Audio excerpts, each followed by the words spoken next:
Hola, ¿cómo estás? Espero que te encuentres muy bien. Mi nombre es Martín Blanco y quiero darte la bienvenida a este canal en donde todas las semanas hacemos el estudio de nuestra escuela sabática. Y estamos arrancando un nuevo año, estamos arrancando un nuevo trimestre y eso significa que estamos comenzando una nueva lección de escuela sabática. Y esta lección va a tratar sobre el libro de Salmos. ¿Sí? Vamos a estudiar estos próximos 3 meses sobre el libro de Salmos, un libro tan pero tan lindo. Yo cuando pregunto siempre ahí en las iglesias o en las reuniones cuáles son los libros preferidos que tenemos, te puedo decir que casi un 50, un 60% la gente te dice el libro de Salmos, ¿sí? Es el libro con el que generalmente nos sentimos más identificados. En muchos casos es el libro con el que la gente comienza a estudiar o a leer la Biblia, porque es un libro bastante interesante y bueno, en este trimestre nos vamos a enfocar en este tema y lo vamos a ir desarrollando semana a semana.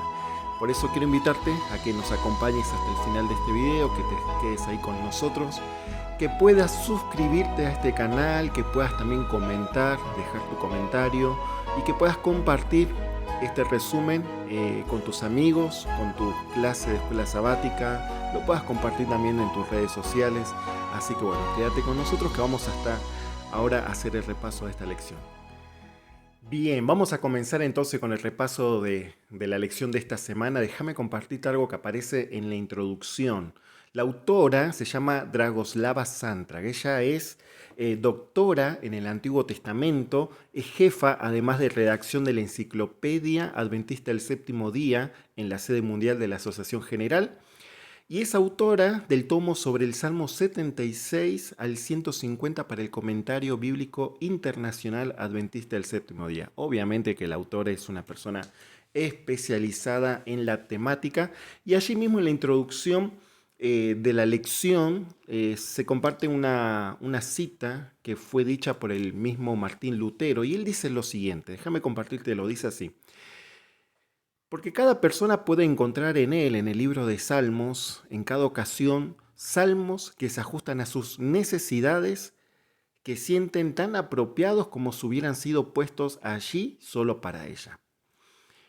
Y es tal cual, el libro de Salmos, vos lo podés leer incluso en primera persona, como vos siendo parte del libro de Salmos. O sea, lo podés leer como que esa persona que escribe podés ser vos, puedo ser yo, porque el libro de Salmos contiene no solamente promesas, no solamente cantos o alabanzas o poesías, sino que expresan los sentimientos más profundos del ser humano en diferentes momentos o en diferentes etapas que al ser humano le toca vivir. Y eso lo vamos a ir viendo a lo largo de estas próximas semanas, cómo esto se da en el libro de Salmos y cómo eso también nos ayuda a nosotros hoy en nuestra vida personal, en nuestra vida espiritual, ¿sí? Así que vamos a comenzar con un versículo que aparece en Lucas capítulo 24, versículo 44 y 45. Dice así. Antes de leerte el versículo, quiero aclarar que el título de esta lección es cómo leer salmos. O sea, es algo introductorio a lo que va a ser el estudio de este trimestre, ¿sí? Lucas, capítulo 24, versículos 44 y 45, dice así. Después les dijo estas palabras que les hablé. Estas son las palabras que les hablé. Cuando estaba aún con ustedes, que era necesario que se cumpliese todo lo que está escrito de mí en la ley de Moisés, en los profetas y en los salmos. Entonces les abrió el sentido para que entendiesen las escrituras. Estas palabras fueron dichas por el mismo Jesús a sus discípulos luego de haber resucitado y de reencontrarse con ellos. Recordemos cómo estaba el estado de ánimo de los discípulos, ¿no? Una vez que ellos se encontraron con la realidad de que Jesús fue crucificado, sepultado, ellos estaban totalmente desanimados por ese momento. Entonces Jesús aparece, después de haber resucitado a sus discípulos, Y él empieza a hablar sobre la palabra de Dios, ¿no? Y es interesante porque en estos versículos que acabamos de leer, él dice, ¿no? Era necesario que se cumpliesen todo lo que está escrito de mí en la ley de Moisés, en los profetas y en los salmos. El libro de Salmos no es solamente poesía, no es solamente alabanzas, sino que el libro de Salmos vamos a encontrar distintos elementos que nos van a ayudar a nosotros a entendernos y a entender cómo es la relación del ser humano y de Dios y cómo es la manera que Dios también quiere relacionarse con cada uno de nosotros, ¿sí?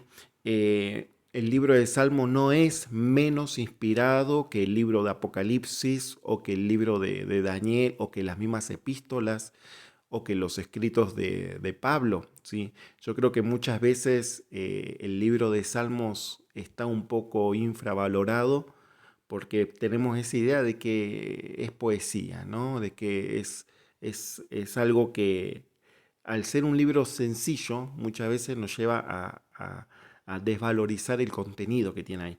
Por eso me parece que es interesante el estudio que vamos a hacer en este trimestre. Cuando uno pregunta a las personas, ¿no?, cuál es el libro preferido, uno se encuentra que más del 50% de las personas te van a mencionar el libro de Salmos. Y yo creo que es justamente por la simplicidad que tiene el libro de Salmos a la lectura. Es un libro donde uno se puede sentir identificado, porque como dije recién, el libro de Salmos te presenta distintas facetas del ser humano, distintos momentos espirituales que el ser humano vive, ¿sí? Eh, es un libro donde muchas personas se inician en el estudio de la Biblia, comenzando a veces con el libro de Salmos, ¿no? Un salmo muy conocido que creo que la mayoría lo conoce es el Salmos 23, donde habla acerca del buen pastor, ¿no? Pero bueno, no solamente vamos a ver ese salmo, vamos a ver muchísimos salmos más, así que vamos a ir entonces avanzando con el estudio de esta lección. El primer libro de Crónicas, el capítulo número 16, versículo 7, dice así. Entonces en aquel día David comenzó a aclamar a Jehová por mano de Asaf y de sus hermanos. Sí, bueno, y allí sigue el capítulo, ¿no? El libro de Salmos es o sea, en sí los salmos eran muy usados dentro de lo que eran las ceremonias, los ritos, la adoración a Dios, ¿no? Se utilizaban tanto en momentos de adoración en conjunto, ¿sí? Como pueblo, o también de manera individual. Los salmos, ¿sí? Era una parte indispensable del culto israelita, ¿sí? Y se usaban para estaban presentes en distintos momentos, ¿no? En dedicaciones del templo, en las fiestas religiosas, las procesiones y durante los emplazamientos del Arca del Pacto en Jerusalén. Vos cuando lees los libros de Salmos, te vas a dar cuenta que eh, en los capítulos, ¿sí? Debajo de los capítulos incluso aparecen los nombres de los autores. Y es interesante porque el libro de Salmos no es un libro que esté escrito solamente por David, como muchas veces creemos, sino que ahora vamos a ver que hubieron varios autores, ¿no? Los salmos no solo acompañaban el culto del pueblo, sino también los instruían cómo debían adorar a Dios en el santuario, ¿sí? Incluso el libro de Salmos, en el momento cuando se ejecutaban en la adoración allí en el templo, se marcaba en el momento en donde en esa adoración, en esa alabanza, se debía hacer incluso un silencio, ¿sí? Que ahora lo vamos a ver, aparecen allí en los salmos escritos bajo la palabrita Selah, ¿sí? Una palabra hebrea. Pero está bueno saber esto, ¿no? Que los salmos tenían un papel importante en la adoración, en el culto hacia Dios. Ahora, si eran así de importante en el culto hacia Dios, en el templo o en el santuario mismo, ¿no será que hoy también podremos nosotros sacar ese beneficio para nuestra vida personal? Si nosotros lo empezamos a estudiar, a compartir, empezamos a disfrutar de estos capítulos que aparecen allí en todo el libro de Salmos, yo creo que va a ser muy, muy bueno para nosotros, ¿sí? Poder también vivir esta experiencia, ¿no? El libro de Salmos sea un libro también que nos ayude a relacionarnos de una mejor manera con Dios. En cuanto estoy hablando de mi adoración a Dios, ¿no? Mi adoración a Dios no solamente es el momento cuando yo estoy en la iglesia cantando un himno, alabando a Dios, o sea, esa es una parte de la adoración, pero mi adoración a Dios es mucho más amplio, tiene que ver con mi actitud hacia Dios, de cómo yo vivo, ¿sí? O cómo yo organizo mi vida hacia Dios. Implica muchas cosas la adoración hacia Dios. Y creo que el libro de Salmos nos va a ayudar mucho en este punto especial. Ya dijimos que David no fue el único autor del libro de Salmos. Hay salmos que fueron escritos por otros autores, como por ejemplo el Salmo 50, el Salmo 73, el Salmo 73 hasta el 83 fue escrito por Asaf, ¿sí? También el Salmos 85, Salmo 84, Salmos 88 fueron escritos por los hijos de Coré, ¿sí? Salmos 88 fue escrito por Gemam.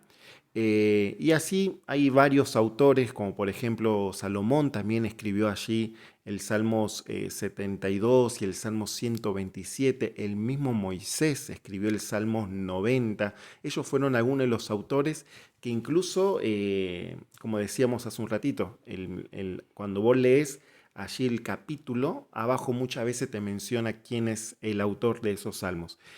Y hay un salmos que menciona justamente acá en el día lunes, un versículo del Salmos 88, versículo 2 y 3, dice así: Llegue mi oración a tu presencia, inclina tu oído a mi clamor, porque saturado estoy de males y mi vida está al borde del sepulcro.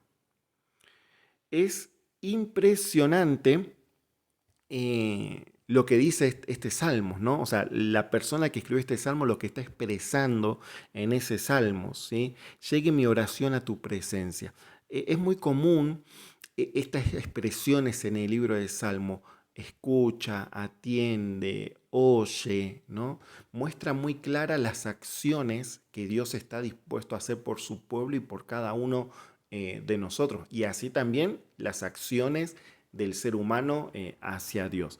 Por eso, repito, es un libro donde vos te puedes sentir identificado eh, en cada capítulo, ¿no? Porque describe situaciones que son muy, muy de nosotros, de muy los humanos, situaciones que vivimos constantemente.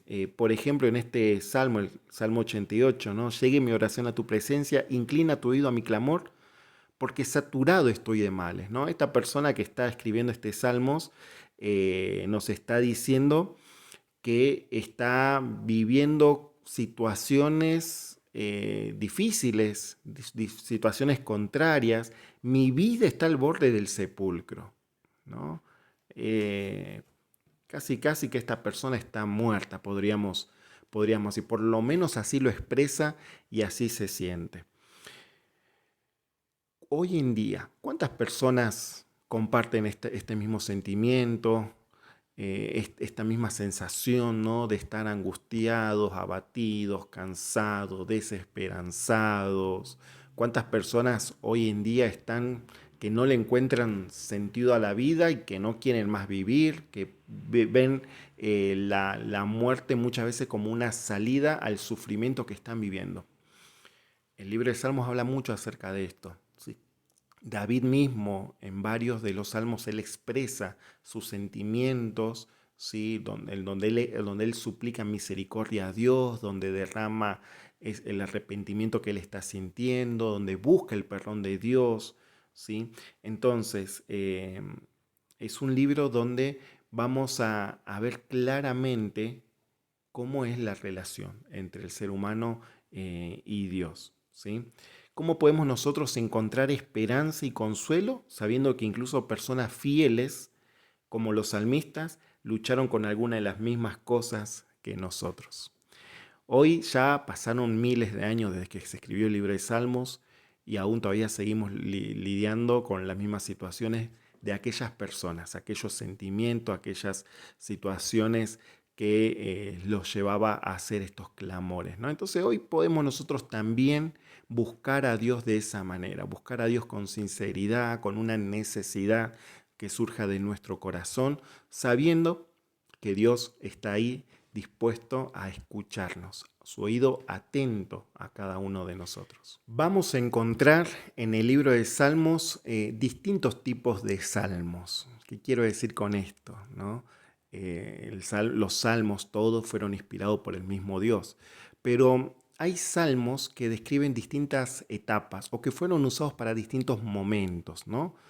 Por ejemplo, hay salmos que hablan acerca de la grandeza de Dios, que hablan acerca de la majestad y el poder de Dios como creador.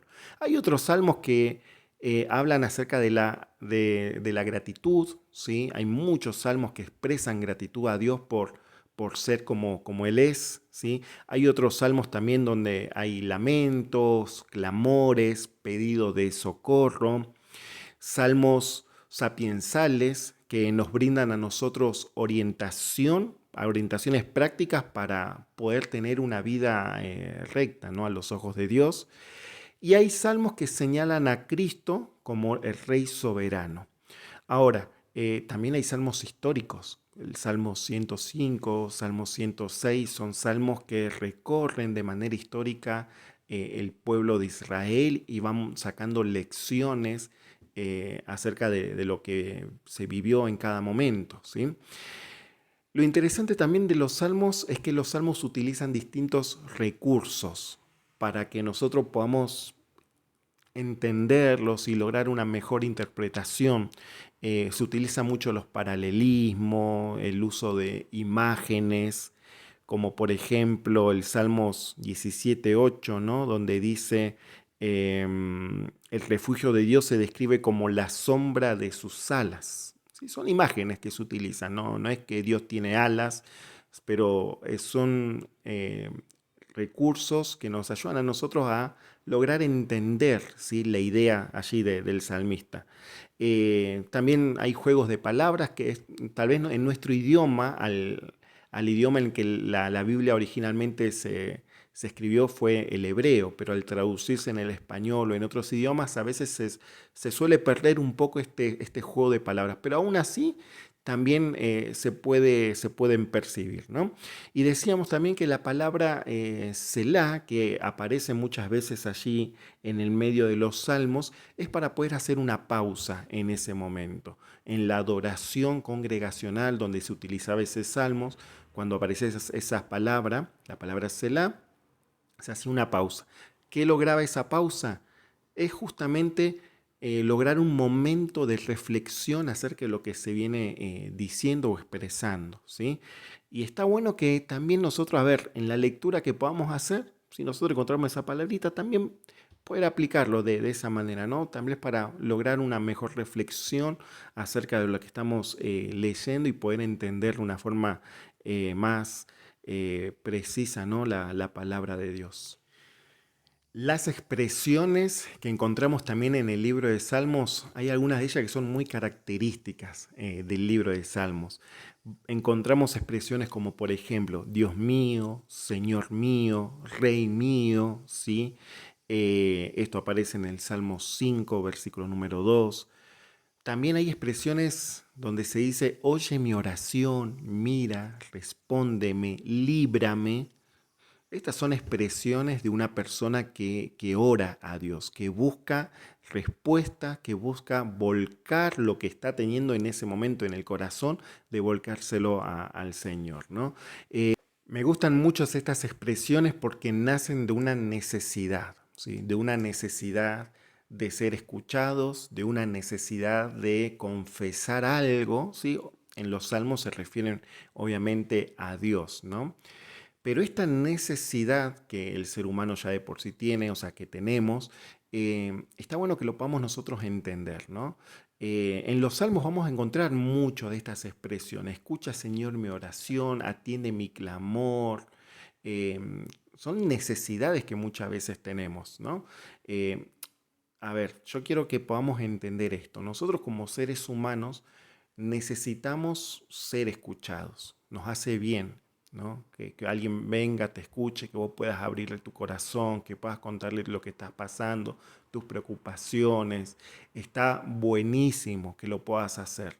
No está bien que uno se guarde todo porque uno empieza a acumular, empieza a guardar y muchas veces eso sale y muchas veces no sale de la mejor manera. Por eso está bueno que vos puedas tener, que vos te puedas rodear de personas de confianza, que te puedan, que vos puedas sentirte tranquilo o en confianza de compartir algo que estás viviendo, ¿sí? Alguna tentación, alguna debilidad que estás viviendo, que lo puedas hablar con las personas. Hace bien, el simple hecho de hablar lo que te está pasando ya es algo muy bueno.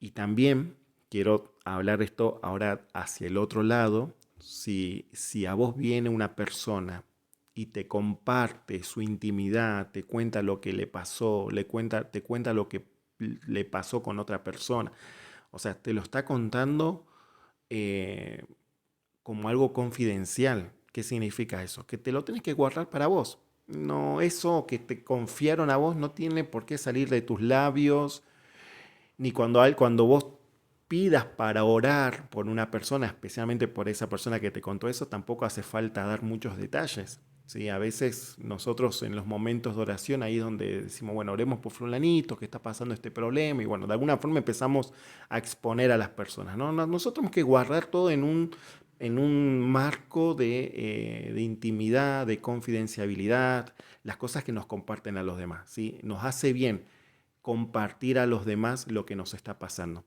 Pero ahora voy a esto. El libro de Salmos nos anima a que podamos abrir nuestro corazón a Dios, así como lo hacemos con una persona, así como lo hacemos con un amigo que tenemos confianza, le contamos las cosas íntimas nuestras. También lo podemos hacer con Dios, ¿sí? A través de la oración. Podemos contarle a Dios lo que nos está pasando, cuál es esa preocupación, cuál es esa lucha que estás teniendo, con la seguridad que Dios te está escuchando y que de alguna manera va a responder. Por eso me gustó mucho lo que aparece acá en el día miércoles, ¿no? Estos versículos y estas expresiones que aparecen aquí nos hacen reflexionar en esto, que justamente tenemos un Dios que está dispuesto a atender cada una de nuestras necesidades. El día jueves habla acerca de la centralidad de Dios en la vida del pueblo judío. Ellos adoraban a Dios, ¿sí? En comunidad y también de manera individual, ¿no? Y hay una diferencia muy grande a los tiempos que nosotros hoy estamos viviendo. O sea, para la comunidad del pueblo israelita, para los judíos, Dios era el centro de todo, ¿sí? Incluso hay un detalle donde cuando el pueblo de Dios estaba acampando, peregrinando en el desierto, el santuario se construía justamente en el medio del campamento, ¿sí? Mostrando así la centralidad de Dios, la centralidad de la adoración. Entonces todo lo que pasaba en el pueblo, sea bueno, sea malo, tenía que ver con Dios, ¿sí? Ahora, nosotros no estamos viviendo en esos tiempos, nosotros no estamos viviendo en esa cultura en donde todo lo que pasa en nuestra nación tiene que ver con Dios. A ver si me explico en esto. Hay cosas que culturalmente se hacen que no nos ayudan en nuestra adoración a Dios, ¿no? Y ahí es donde nosotros tenemos que tomar el ejemplo de Daniel, ¿no? Daniel y sus amigos cuando fueron a Babilonia, que se encontraron con un mundo totalmente adverso a sus principios, sus creencias, su religión. Bueno, ellos se mantuvieron fieles, ¿no? Bueno, nosotros más o menos estamos en una situación similar, ¿no? Donde las cosas de este mundo, de estos tiempos, no nos ayudan de forma natural a acercarnos a Dios, sino más bien que nos alejan. Entonces ahí está justamente la centralidad de Dios en mi vida, en tu vida. Si Dios es el centro en nuestra vida, todo lo demás lo vamos a poder ir logrando porque Dios ahora es el centro de mi vida y me va a ayudar en todas las demás cosas, ¿no? Eh, Por eso me gusta mucho esto lo que aparece en el día jueves, ¿no? Lograr que Dios pueda ser el centro de nuestra vida. Cuando Dios es el centro de mi vida, bueno, eso se va a ver reflejado en todo lo que yo haga, ¿no? En mi relación con las demás personas, en mi vida devocional, en lo laboral también, porque va a tener impacto incluso en mi vida laboral. Voy a poder desarrollarme buscando hacer la voluntad de Dios. En la misión, que es algo que estuvimos hablando mucho estas semanas también, si Dios es el centro de mi vida, yo voy a ver la importancia que es compartir la segunda venida con las personas que me rodean, porque voy a querer que esas personas también sean salvas. Entonces, pidámosle ayuda a Dios, que Dios nos ayude a darle ese lugar principal en la vida de cada uno de nosotros, ¿sí? Quiero terminar este resumen con una cita que aparece allí en el día viernes, al final de todo, ¿no? Esto aparece en el conflicto de los siglos, dice así: pero la Biblia, con sus verdades de origen divino expresadas en el lenguaje de los hombres, muestran una unión de lo divino y lo humano. Tal unión existe en la naturaleza de Cristo, quien era hijo de Dios e hijo del hombre. Así se puede decir de la Biblia lo que se dijo de Cristo: aquel verbo fue hecho carne y habitó entre nosotros. ¿Sí? Nosotros vamos a poder tener esta experiencia, ¿sí? A través de la palabra de Dios también. ¿Sí? La palabra de Dios nos llega a nosotros de una forma simple, de una forma accesible, pero con una riqueza impresionante. Por eso, qué bueno que podamos nosotros cada día ponernos esta meta, este desafío de cultivar nuestra relación con el Señor, ¿no? Y yo sé que a través de la lectura de los Salmos, ¿sí? Vamos a poder lograr esto con ayuda de Él, ¿sí? Así que bueno, esto fue nuestro primer repaso, como dije, a modo introductorio. Ya la semana que viene vamos a lo que es la lección, el tema número 2, que es enséñanos a orar, ¿sí? Así que te animo a que vos estudies cada día tu folleto, que estudies la Biblia, la palabra de Dios, que busquemos a Dios en oración para que nuestra vida devocional pueda fortalecerse cada día. Vamos a hacer una oración para que Dios nos acompañe y nos bendiga en estos días. Querido Padre que estás en los cielos, queremos agradecerte mucho por estos días que tú nos has dado, por este momento que hemos podido hacer el repaso de esta nueva lección, Señor. Vamos a encontrarnos con gemas preciosas que nos van a ayudar, Señor, en nuestra vida espiritual. Nos van a ayudar a entender, Señor, mejor la relación que tú quieres formar con cada uno de nosotros. Por eso nos ponemos en tus manos y te quiero pedir que tú nos acompañes y que bendigas a cada uno de los que estamos de esta manera conectados y a las familias, Señor, que también estamos representando. Por eso es que oramos y pedimos todo en el nombre de Jesús. Amén. Querida familia, que Dios los bendiga. Nos vemos la semana que viene. Te invito a que te suscribas al canal, que dejes tu comentario y que puedas compartir este video con tus contactos, con tu clase de escuela sabática, con las personas que vos veas que les puede ser de utilidad. Te mando un abrazo grande y nos vemos la semana próxima.